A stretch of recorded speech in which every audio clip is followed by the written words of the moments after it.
Everybody, now is the time that we are going to be preparing for an exam for the easiest subject that a year one has ever done, statistics. Okay, walk in the park, we ace this. All right, so let's see. This is going to be the 2023-2024 paper, and in here I'm just going to have a quick rundown with you, and we're going to section the paper. We like to section the thing so that we identify areas of weakness. If there is a problem or a question that you're having problems with, then you must be able to locate where it's from, and you can be able to prepare for it. All right. Now, remember that as you're going through this, you're going to have 8 weeks of lecture slides, and that is where everything is, because there is no week 5 and there is no week 7 in the slides. And there's no week after that, so it ends at week 10. And if there's no 5 and 7, that means there are 8 of them. So whenever we do a question, and I'm going to tell you where it's from, okay? And I can do after this video something where I'll list the weeks for you, and then you can be able to see and know where to get each of your info from, okay? So as we're going to be doing this paper, I'm going to be telling you where it's from so that you can see where most of the things are coming from. So if I see question 1, it is asking for the other name for expected value. It says the expected value or something is whatever. So the other name for expected value, right? And this is just talking about the mean, right? It's talking about the mean, which is your C.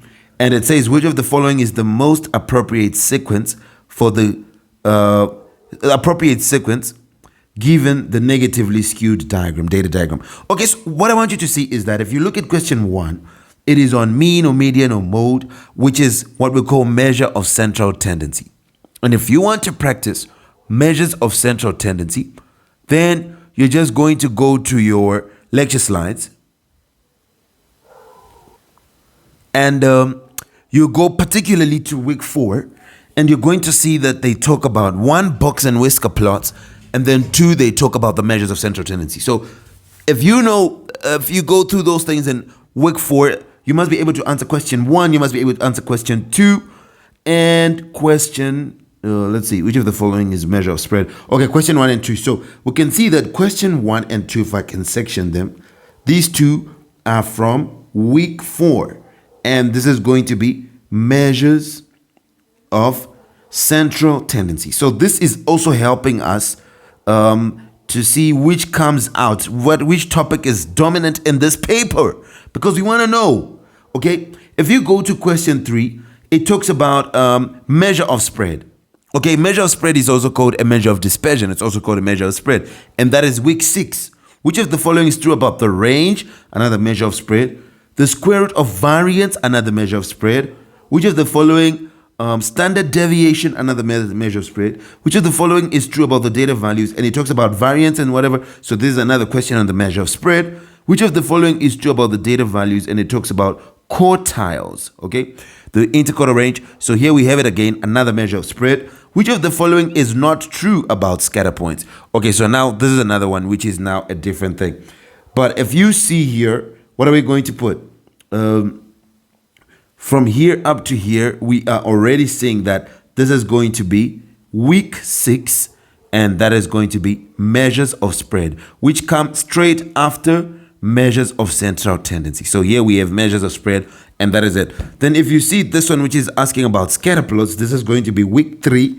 And if you go to week 3, you are going to see that week 3 talks about histogram, it talks about cumulative frequency curve, talks about the stem and leaf diagrams or stem and leaf plots. Then if you keep going down, you're going to see that it also talks about scatter diagrams. If you go down, it talks about scatter diagrams, and also finally it will tell you about the information that you need to graph a numerical value, like things like the intervals, things like the boundary, what is the difference between those and the class width and stuff like that. So you can see, but in week 3, this is where it is going to talk about the histogram. Okay, this is where it talks about cumulative frequency. This is where it talks about stem and leaf. And this is also where it talks about scatter plots, okay, or scatter diagrams.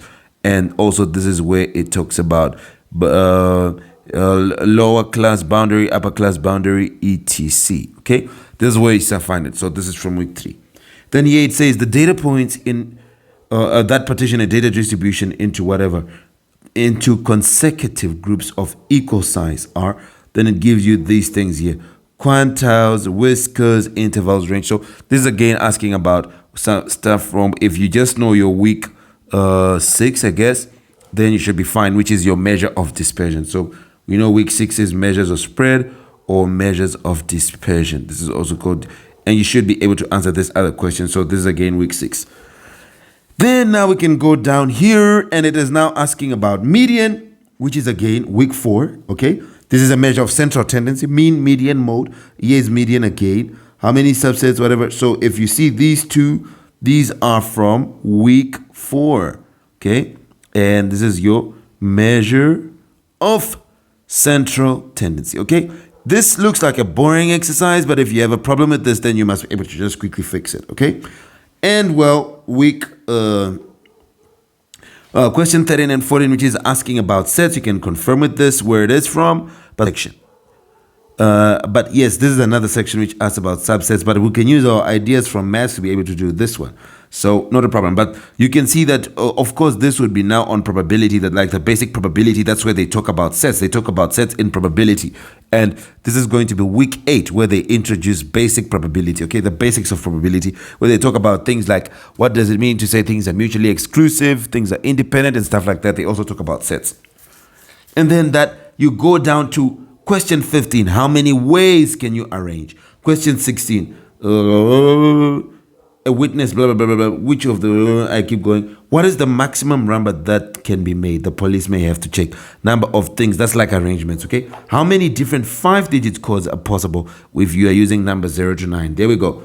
And here, so this first part is about permutations and combinations. So here we have it, permutations and combinations, these 3 questions. So if you have a problem with it, make sure you study permutations and combinations, and then you can come and answer. Of course, I'm going to provide you the solutions, but I'm just telling you where each is coming from. And if you want to know where permutations come from, this is just week 9, okay? This is your week 9. And if you go to week 9 again, you see, what is this? What is the probability of getting a sum of 7? Blah, blah, blah, blah, blah. What is the probability of drawing 2 marbles? Then here you can see what is the probability. This is conditional probability. Then here we have what is the probability that both have the same colors. Okay, so here we can be talking about how, what is the probability that the first ball is black and the second is yellow. We can have this whole section, how we are going to, number 1, use permutations and combinations to find probability. And you can also refresh our knowledge on the basic probability stuff. So if you know week 8, which is basic probability, and if you know, that's some knowledge from basic probability stuff. And if you know week 9, then you must be able to answer these questions. And week 9 is how you are going to use permutations and combinations to find probability. So week 9, we can say more on probability, where you're going to use permutations and combinations to find them. And you're also going to find some identity laws. Okay, so more on probability. And you can say in here, using permutations and combinations. So, of course, using permutations, okay, or combinations to find it. So / combinations. And that is what we have. Look, this is great, right? Now, if you look at, this will be done. Now, if you look at question 33, you're already seeing that some weeks haven't even come. We haven't seen anything from week 1. We haven't seen anything from week 2. We haven't seen anything from week 3. We saw only 1 question, right? But there are things that come. Week 4, we saw measures of central tendency, which is mean and median and mode. Week 6, we saw measures of dispersion, which we have the variance and whatever. Then we have week 8, we have week 9. We are yet to see things from the last week, which is week 10, which is now the probability density functions. And this is where it comes in. Binomial distribution. 70% blah, blah, blah, mean and variance. This binomial distribution again. 60%.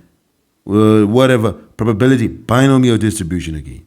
Here we have, on average, something, blah, blah, blah, probability. This is Poisson. Here, on average, again, probability, this is Poisson. Okay, so we can see that, and then if you see question 37, I can already see that this is normal distribution. Keeps going down, weight of a number of things, whatever, at random. So here we have already seen from here. Oh yeah, it even goes down. We have probability density functions, more about it with a probability distributions here. And it keeps going down all the way to the last question. So from all this, I can say from number 32 all the way to the end, this is going to be week 10. So number 32 all the way to the end, this is going to be your week 10.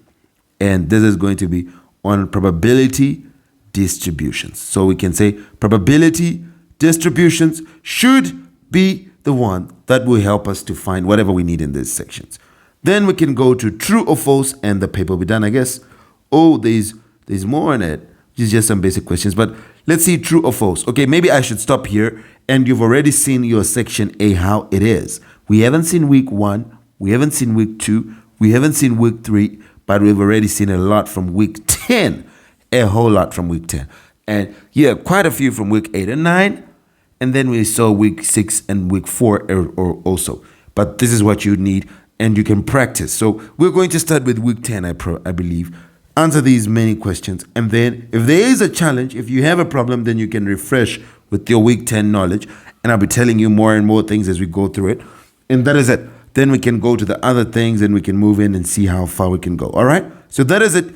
Let's see and let's talk about it. But of course, first of all, we're going to discuss in the next video these true or falses and see which sections they are from. We want to know, okay? If we know where it's from, it's very easy for us to solve. So we're going to look and see where it's from, where did they get these type of questions, what are the type of questions that are nobody asked, and we can prepare and we can see which weeks normally come in this true or false stuff, and it'll be fine. All right? Goodbye for now. Meet in the next one.